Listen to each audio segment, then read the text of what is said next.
The first question. Dear Lumpur, may I please seek your advice regarding how to strengthen the protective boundary around my energy?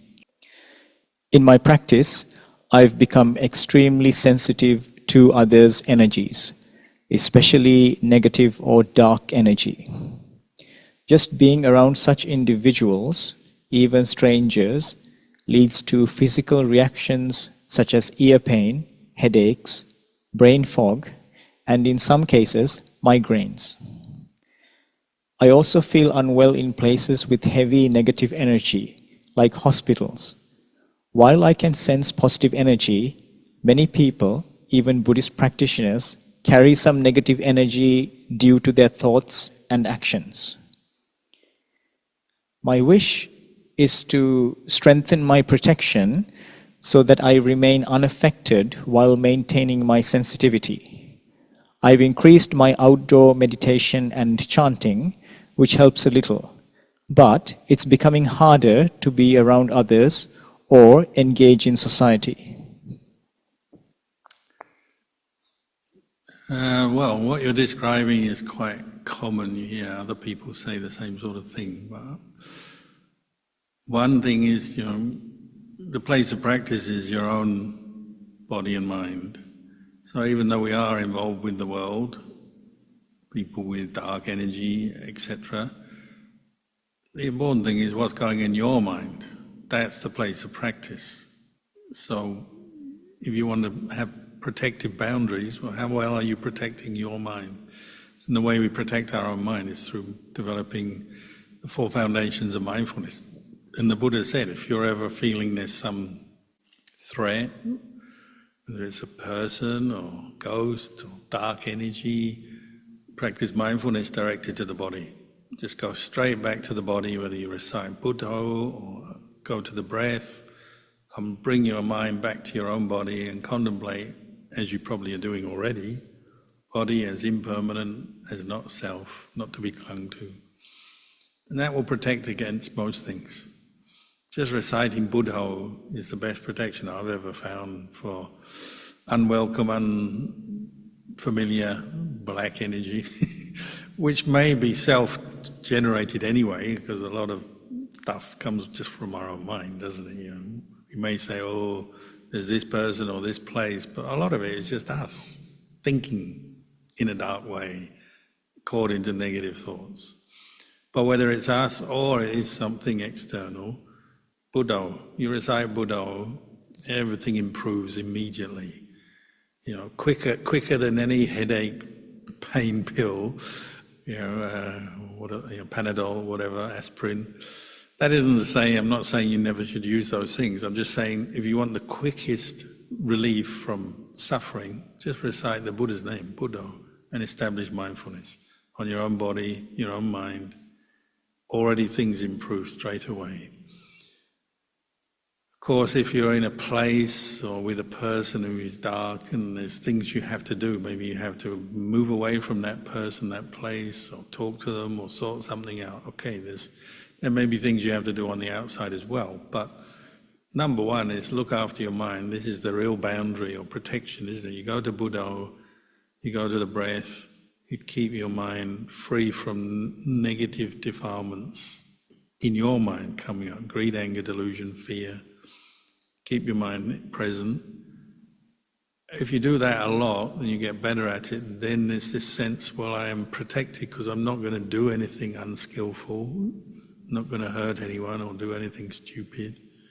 And I'm prepared for whatever may happen next, because you never know what's going to happen next. And you can't predict everything, but you can get yourself prepared for whatever may be coming up in life by being mindful and starting with your body, feelings, the mind, and Dhamma. So just come back there, come back to the present moment, to your own body and mind in the present moment. So usually you're using a meditation object such as Buddha or the breath. And that will deal with most things that bring up fear, bring up feelings of unpleasantness, headaches. That's what I would do. And of course you use some basic common sense and wisdom about places. Like most people find hospitals are, drain your energy and are not that great place to be in, but sometimes you have no choice. I mean, one, you may work there and you may do a lot of good. Being, a staff of some sort, a healthcare professional in the hospital, you may do a lot of good, but you probably wouldn't want to stay there all the time. You get your rest from the hospital. And certainly if you're a patient, you don't really want to be there, but maybe it's necessary because it's, you need treatment. So we have to accept sometimes you go into unpleasant places or places that seem to have negative energy. But the important thing is, what are you doing with your mind while you're there? Even if you're facing dark, negative energy, if you're keeping precepts, you're not setting out to hurt anyone, you practice kindness, compassion, you're mindful, you're alert, you're reflecting what's going on. Well, that's the best protection, the best boundary you can set. When we're not mindful, what happens? Your mind's all over the place, you're scattered, you're prey to all kinds of emotions. You may say or think or do something not very wise. It's more dangerous, isn't it? So if you can establish mindfulness, you have the best protection. And monks know this because you go out into the forest on your own, camping somewhere. You have nothing to protect you other than Buddha, your mindfulness. And you rely on that and you realize it works.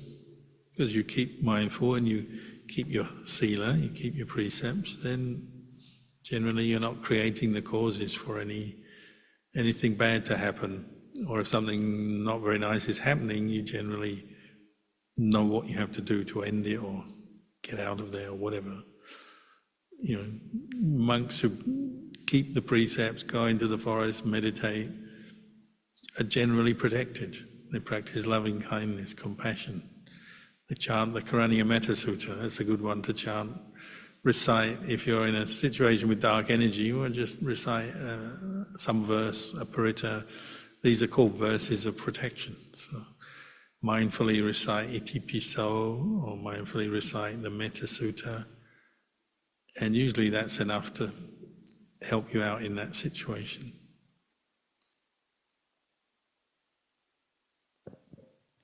Sadhu Lumpur. The next question. Dear Ajahn, when we practice the 32 paths body contemplation, we mentally recite and put our attention on those body parts, head hair, body hair, nails, until urine, in the forward and reverse order. When our concentration is strong, the mental label will automatically stop and our mind will also automatically rest in one part of the organ and image. Nimitta will arise. Is this statement from the Visuddhimagga teaching correct? And do forest Achans also have this kind of experience? Yes, simple answer. But I mean, you just described the sort of textbook description of this meditation and what happens. And for each individual, it may happen slightly differently. And, meditation isn't always smooth. So some days things go well. Sometimes there's obstacles, of course. But generally speaking, you run through the 32 parts in forward and reverse order, until one part maybe becomes more satisfying to the mind, that you can just stick with one part. And sometimes that's because a visual image arises, what we call a ukkaha nimitta. Sometimes you, through your investigation, come to a conclusion. Sometimes it just pops up out of nowhere. And occasionally, even when you're not meditating, these kind of nimittas can arise when you're peaceful. But how well it all goes and how quickly you get results, well, it depends on other factors as well, sila and effort and other things going on in your life. But yeah, this is basically what you're doing. Some people are more at home, you might say, with corpse contemplation, contemplating the degeneration of the corpse, the human corpse, and so often they see themselves as a corpse and then in various states of degeneration. Some people will have different people will have different parts of the body that they focus on. And as I said, sometimes these images just pop up when you're peaceful without you even planning it. The first one in Buddhism we know of, I think, is Venerable Yasa, who as a layman was very wealthy and then started to have what we call asupanimitis, like you described.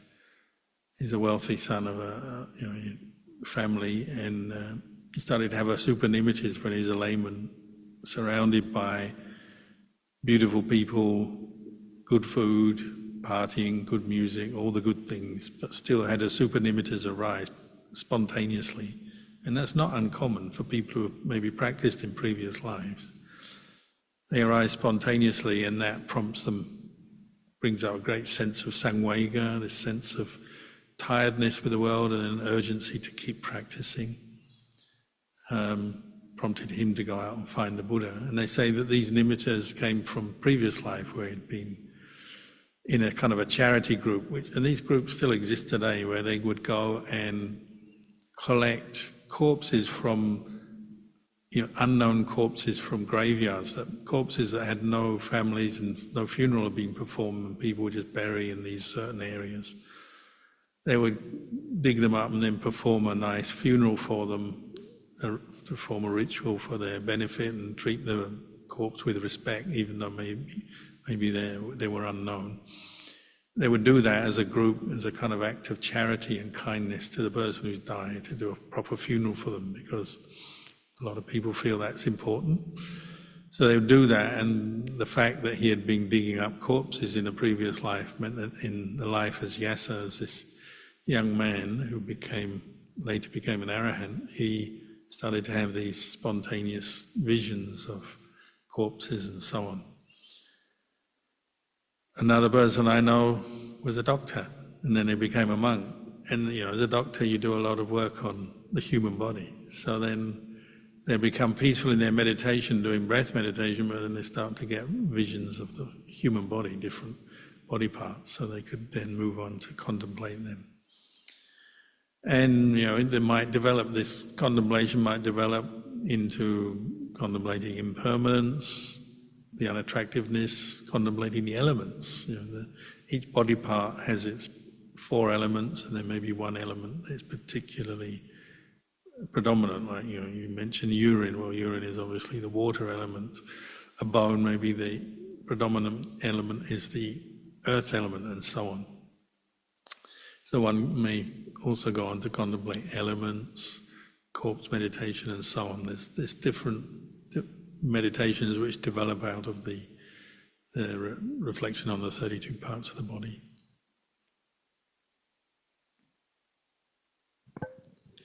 Sadhu, Lumpo. Next question. Dear Ajahn, thank you very much for the teaching today. The topic is very relevant to me as I am caring for my dying mother. She has terminal cancer and constantly on morphine. I chant to her every day, the morning and evening chanting. I wonder if I should chant any other verses. Would you please advise me? Thank you. Verses that mean something to you, because usually if you chant something that you feel connected with, inspires you, then you do it better. And also maybe something that your mother, if you know about it, she may have liked it before or inspired by it before when she was more conscious and able to chant herself. But up to you, it could be a sutta like the Dhammacakka Sutta, Anatta Lakkhana Sutta, Metta Sutta. Verses of protection are very good, parittas. Just reflections like metta on impermanence, or on karma, and so on. Things that you find inspiring, then you're learning both. They're reminding you of the Dhamma, and also you feel energized to chant them. They're all good. So just think about what works for you and what may benefit your mum. Sometimes we chant in Pali, sometimes we even translate into our own language. Something to consider. But it's all good, and it's a way that you can practice mindfulness when you're with your mother, because you may be tired, too tired to meditate just on the breath or something, you're falling asleep, but maybe you can chant, and maybe that sound can stimulate your mother in a good way. Sometimes chanting just gets through when someone's on morphine. They're unfortunately not able to do very much, but maybe just a little bit of something gets through. Who knows? So it's all good, and just maybe expand your repertoire a little bit.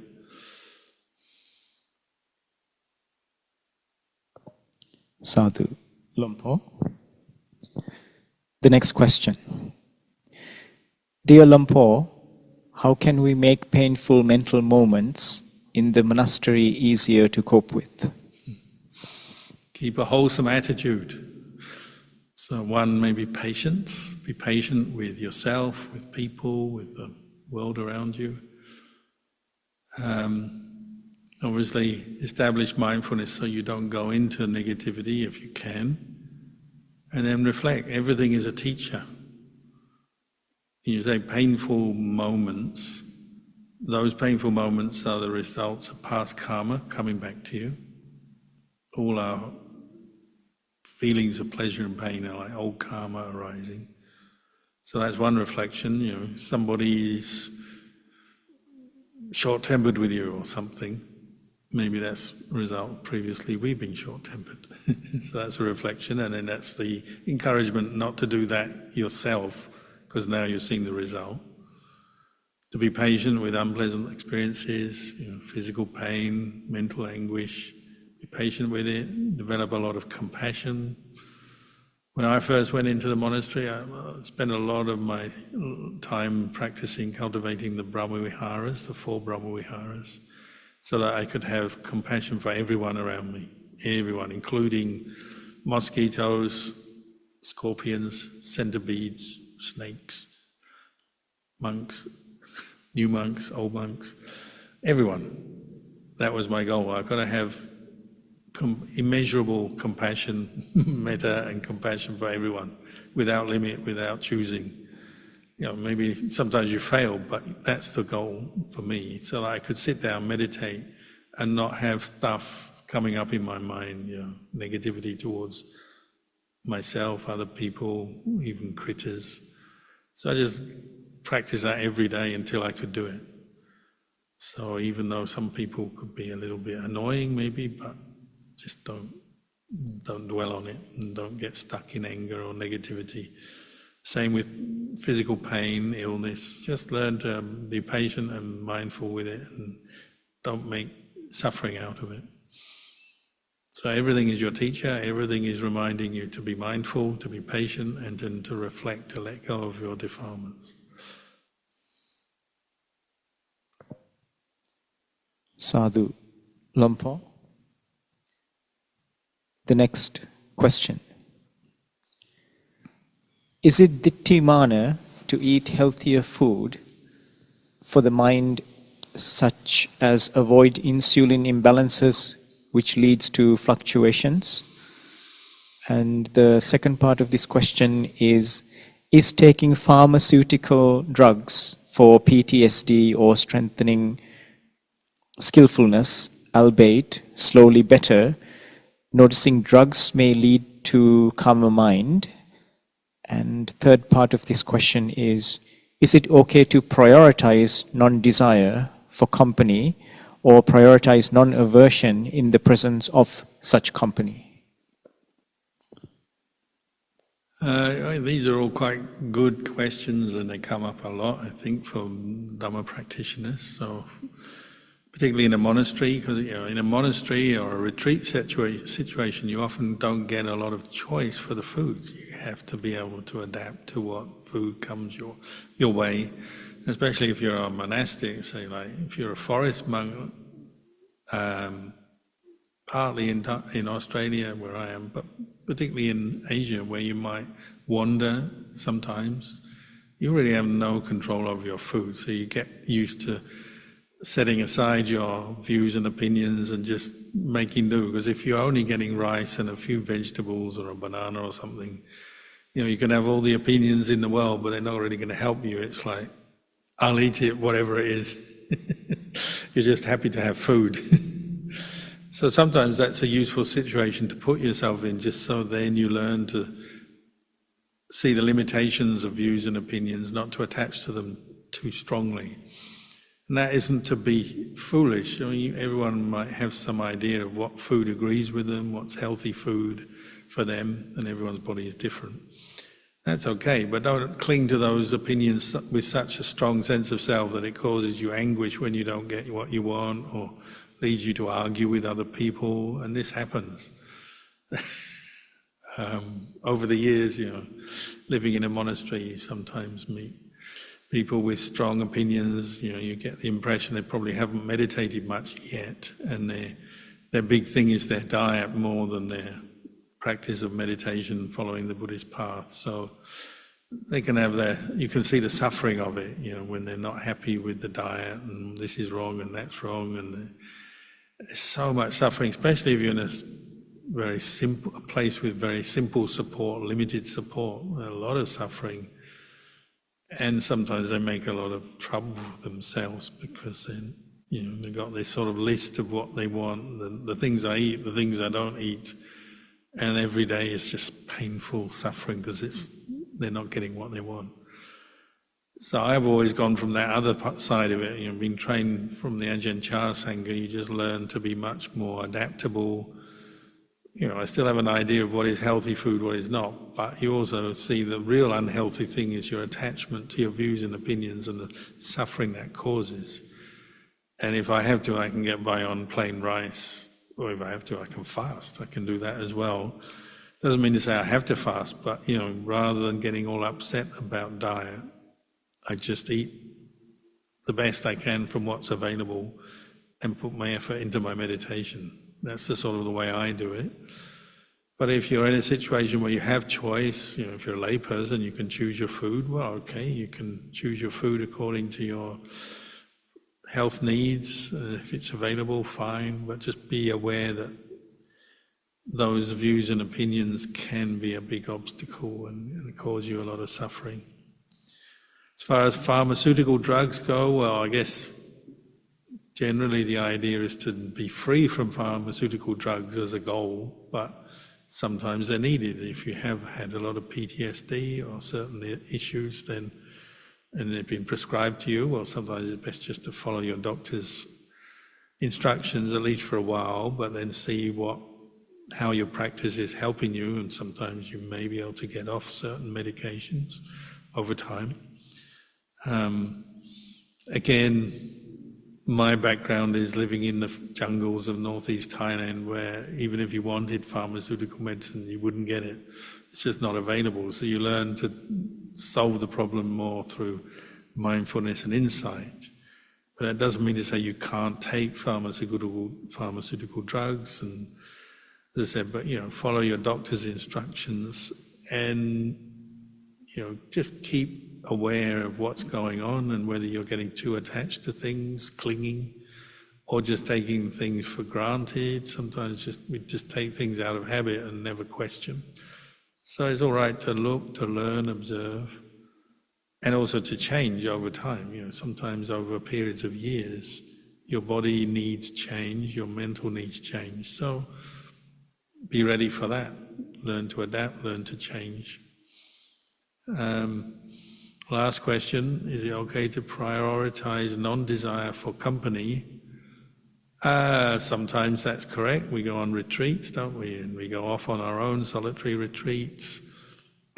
But you'll probably accept you can't be totally alone forever. You've got to eat, you've got to meet people sometimes in this world. One of the dangers is with the non-desire for company is, we become very choosy just according to our moods. So, when you want company, you seek it. When you don't want company, you don't seek it. You just prey to your moods. Your mind is actually becoming very inflexible and very kind of fragile. So Ajahn Chah used to encourage to of course, solitude has a role in the practice, and it can have a very useful role, but you have to learn to be as peaceful when you're with other people as when you're on your own. Whether you're on your own or you're with 100 people, can you maintain the same level of mindfulness, insight, same peace of mind, the same wholesome states of mind? That's your practice. And at some times you may deliberately seek out a lot of people or situations with a lot of people to teach yourself something. Other times you seek out retreat situations when you're on your own to teach yourself something. And they can be equally challenging. I don't think there's one answer here. Sometimes people suffer a lot on their own. Sometimes they suffer a lot with other people. And sometimes they're with other people and then they go off on their own thinking they're going to be happy and they're not. Or they're on their own and they can't stand themselves anymore and they go back to other people and they're still not happy, because the real roots causes of our happiness and suffering are in our own mind, and your mind goes with you wherever you are. So whether you're on your own or with others, you've still got your own mind to deal with, and in the end that's the trickiest thing. Other people may stimulate things, of course, but it's whether you're mindful or not, whether you're paying attention or not, whether you're cultivating wholesome states of mind and abandoning unwholesome states of mind or not. So I've known people who've been on their own on a retreat, totally solitary with no one to blame, and still they become miserable and run out of their retreat to get away, to find company. And then probably more commonly, people with a lot of other people getting upset with all the other people and seeking out solitary situations is probably more common. But it goes either way. In the end, it's your mind is the problem, not so much other people.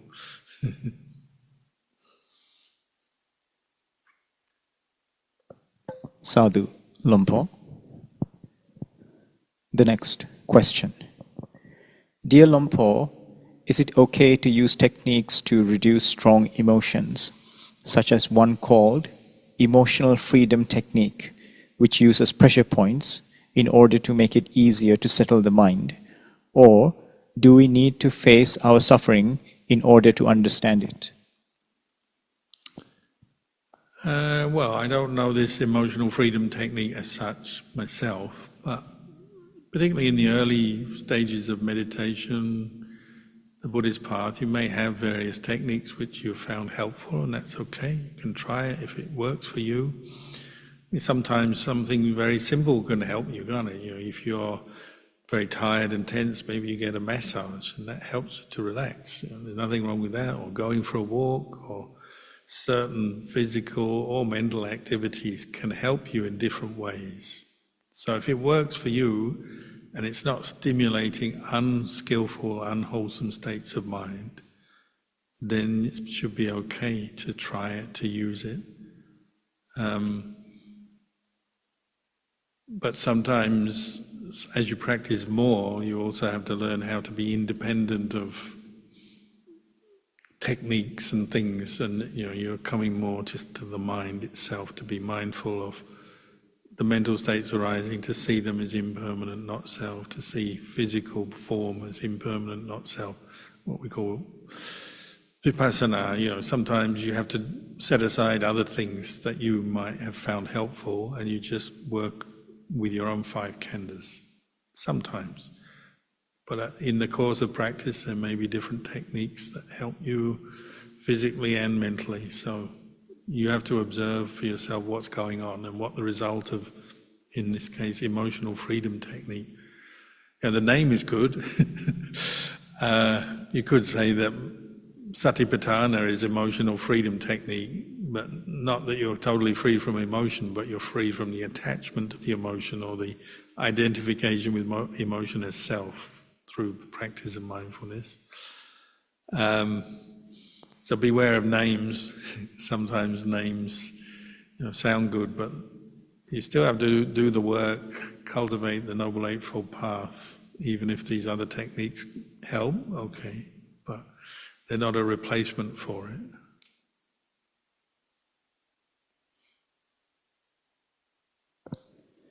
Sadhu Lumpo. The next question. Dear Lumpo, I am of childbearing age and have chosen not to have children, as this supports my celibate life and deeper spiritual practice. During meditation, I sometimes see visions of future events, including plane crashes this year. I often see visions of babies, usually a boy or occasionally a girl. I understand these children may have been meant to come into my life, but my choices have prevented this. Initially, I offered merit to these children and asked them to move on. Yet, they continue to appear in different stages of their early lives. I wonder if I am meant to accept that these children have significance in my life, or if there is a deeper fated connection that I am not fully understanding. Could you kindly offer guidance on what I should do in this situation? Thank you for your wisdom. Well, with visions, nimittas, particularly in meditation, the first thing to note is that they're all impermanent, unsatisfactory, not self. Get yourself grounded in the vipassana. That's the safe approach.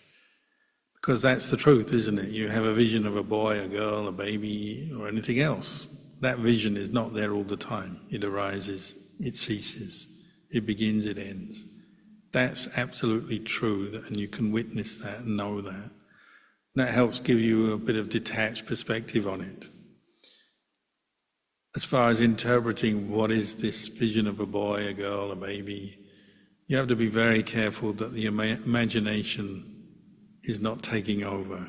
Imagination based on certain deeply rooted desires. So if you're female and you are of childbearing age, it's not surprising if sometimes you have the thought, should I have a baby, should I get married, have a baby, start a family? That would be a reasonable thought to come up sometimes. Then if you have a vision of a baby, is that just coming from your own mind, throwing up a desire?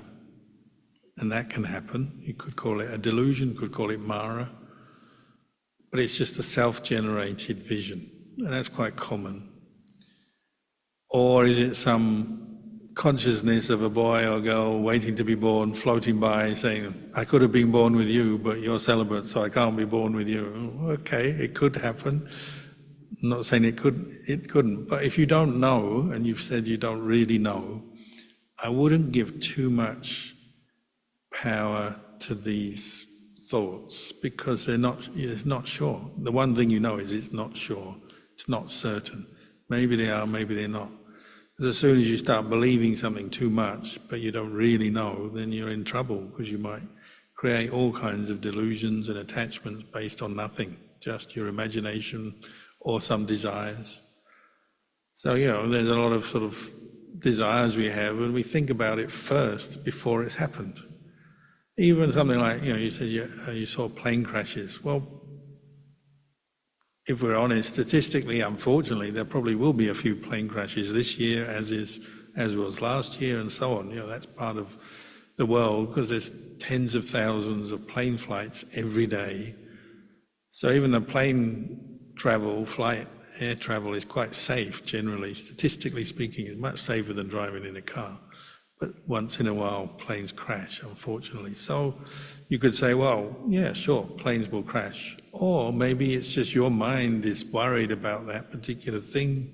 You watch the news, you get really stirred up by seeing a plane crash maybe on the news, and they sort of keep showing you pictures and you think about it. So maybe your mind is just reflecting your own anxiety.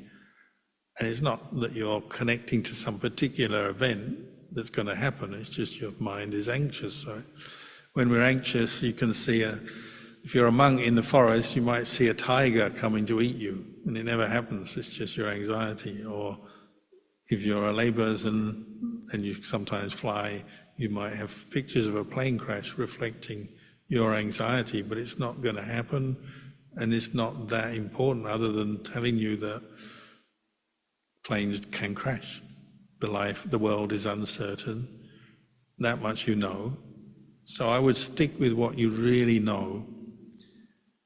Everything is impermanent, unsatisfactory, not self. That much you know. And as far as predictions or knowledge of beings, babies waiting to be born with you, it's all a bit vague, and unless you yourself become much more skilled with meditation to the point where you don't have these doubts, I wouldn't give too much importance to them, because you could trick yourself or cause yourself suffering unnecessarily. Imagine if you think, oh, there's some baby waiting to be born with me. I'm trying to be celibate, but maybe I have this duty to give birth to this baby. You could end up making some important life choice. Maybe you give up your 8 precepts. I've got to get married, have a baby. Generally, celibacy is a very difficult thing to achieve and maintain in the way of practice. Keeping the 8 precepts is a very noble thing, and it's a very good karma. But we also have our attachments and our conditioning, which may want to make us stop doing that.